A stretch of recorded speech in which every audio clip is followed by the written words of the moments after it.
Hey everyone, it's Julia. Welcome to my channel. And today I wanted to tell you one of the absolute scariest incidences that I've ever experienced in my van. Way scarier than a video I did several years ago called The Scariest Night in the Van or whatever. And that was pretty scary. But this actually was much more dangerous and frightening. So I wanted to tell you the story today.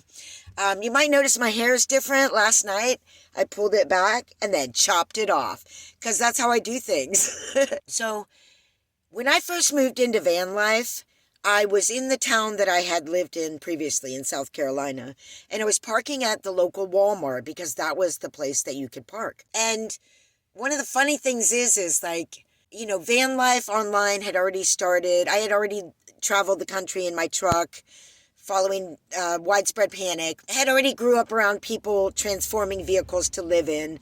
So when I moved into my first van, which was the end of 2014 or the beginning of 2015, I don't know, because I moved into my truck first and then I got my first van. I thought everybody that I saw, like at Walmart, who was living in a vehicle was like on some adventure, was doing it by choice. So I would like talk to people like, hey, where are you coming from? Where are you going to? And they would be like, I'm just living in my vehicle. I work here. I can't afford a place or whatever. It was a very different place than where I was, like coming out of my last apartment. I was just over it. The apartment I was living in, it was amazing, but I was barely keeping up on the rent. I was there for 3 years, and it was my own apartment. It was adorable. It was a few blocks from the beach. I had my beautiful dog, Paime. It was amazing, but I was just ready to move on and pare down and take this road journey, So I was in that place where a lot of the people I was meeting, like at Walmart, were just like living in their vehicles. So anyway, I was parking at this Walmart, and there were a number of people who parked there. There were, I don't know, maybe 5 to 7 cars on any given night. And there was this back part of the lot where we could park. And it was actually right up against a beautiful forest that was like a chunk of land that hadn't been developed yet. And it was really beautiful and green and really quite lovely. And then there was like a container that blocked us off, like made visually you couldn't see us as well. So one night I was parked on one of the rows and there were cars on the other side of the row. And it was about 4 in the morning, maybe 5 in the morning. I don't know. But it was really, really early. And I hear this car pulls up with the radio absolutely blasting. And when the music wasn't playing, it was the ads. And the ads on the radio are even louder, and they're like, all right, next Sunday, just like yelling with the sound effects and everything, and it was just so obnoxious. And this little car had pulled up and was blasting this music right next to all these people that were obviously sleeping in their vehicles. And one of the guys in a truck, I know that he worked every day, and then he would come back and park there. So some of these people are working people and are trying to sleep. Anybody that would come to that back part of the lot would know that that's where people are sleeping overnight. These aren't people shopping at Walmart. Walmart's not even open yet. So why this person would come up blasting their music, and they did it for a long time. It went on and on and on without being considerate of others is beyond me. So the funny thing about me is I'm always coming at situations from this state of mind that, oh yeah, everybody gets that we're all in this together. This sort of community mindset that I grew up with, that I was influenced by. There's that, and then there's also the part of me that will speak out about something, will call somebody out on something, will try and engage in a solution-oriented thing. Or you could just call that opening, my big mouth. Getting into business that's not mine. I should mind my own business. I've had to learn to, choose my battles and hold back with my mouth sometimes. And so I don't get myself in trouble. And this is one of those situations.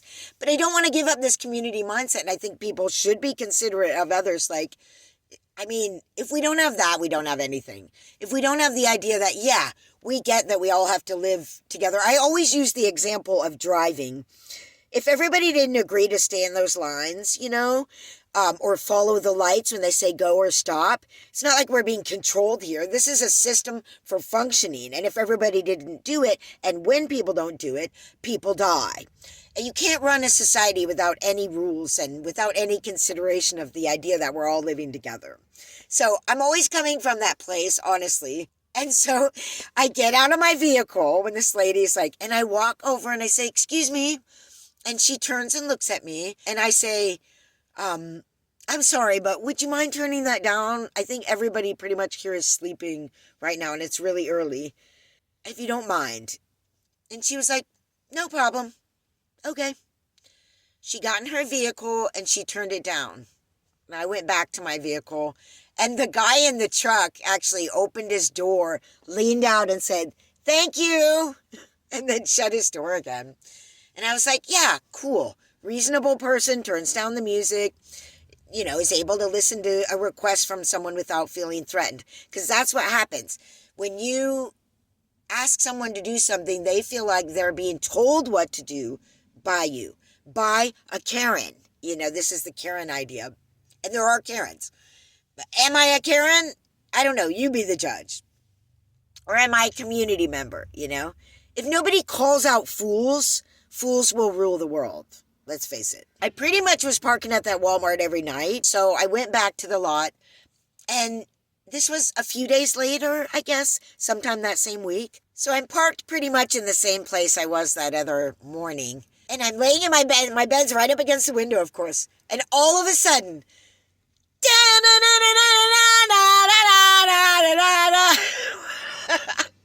I'm laughing now, but boy, I was not laughing then. I just jumped up directly right out of a full sleep. And I was like, God dang it. What is going on? I was really mad.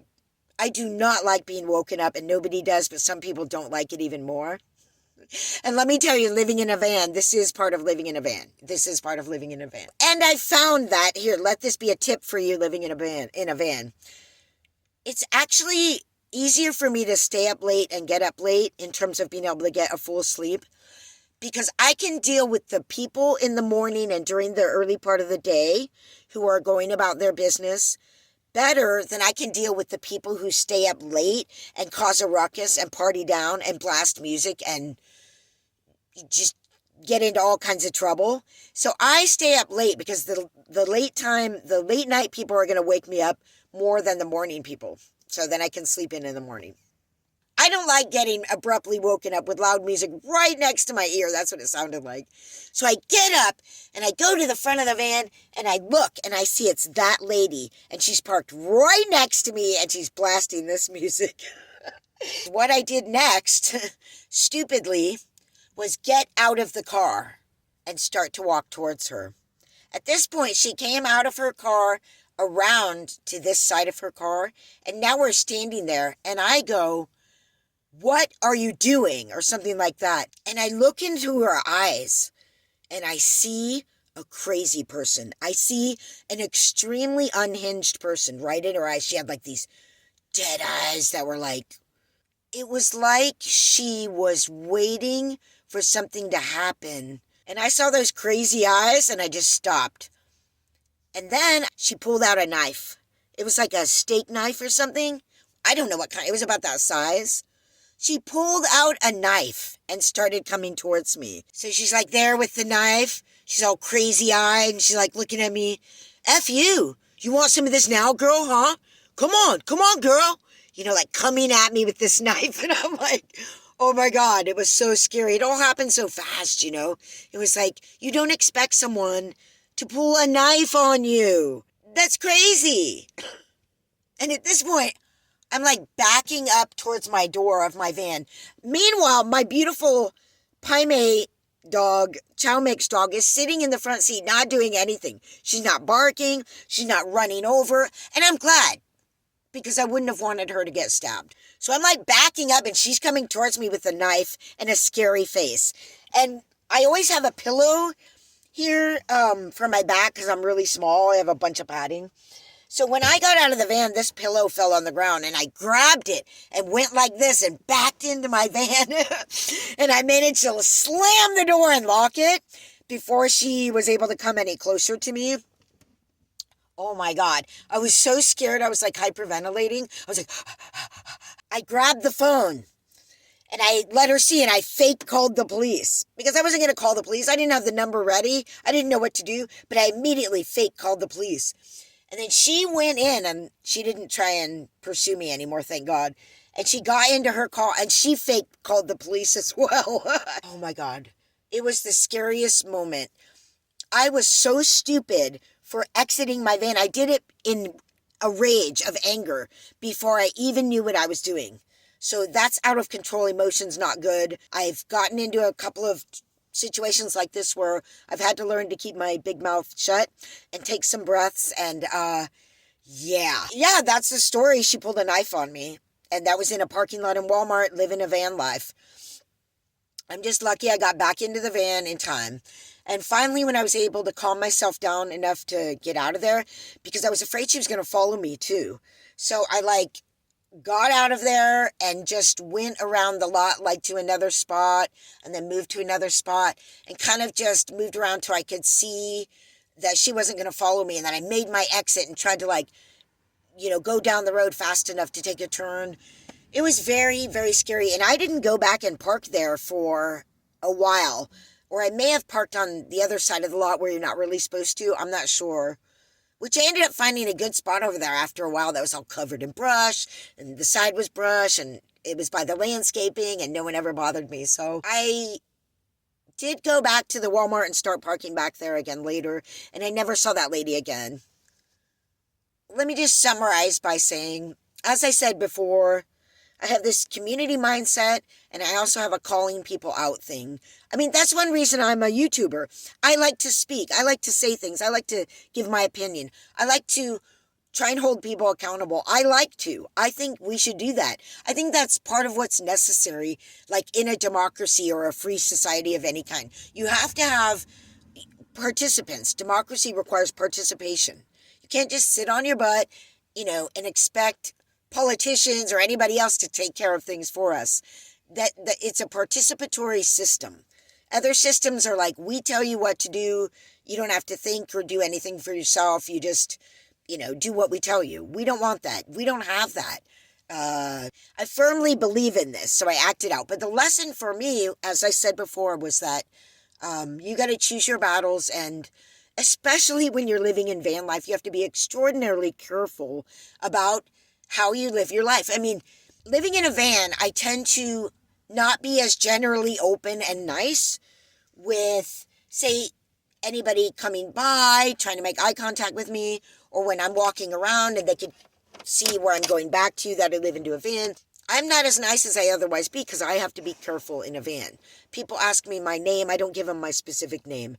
I try not let them see that I'm going back to the van. I mean, I'm not paranoid about it, but I'm just saying you have to be extra careful. And, parking in parking lots, I would probably at this point drive away from trouble like that and not ask someone to turn their music down. I guess the biggest lesson I've learned, especially when I learned more about what narcissism is all about and how willing they are to destroy you in order to be right or get back at you or soothe their wounds of having felt like someone showed them up or something because their ego is so fragile. I have learned to not mess with these people. There is no teaching moment. There is no holding accountable with some people. I'm just putting myself in danger. And so, learning about narcissism especially, and situations like this where I got myself in trouble, I have learned to hold back my tongue, and in van life, just literally move to another spot. That's obviously the beauty of it.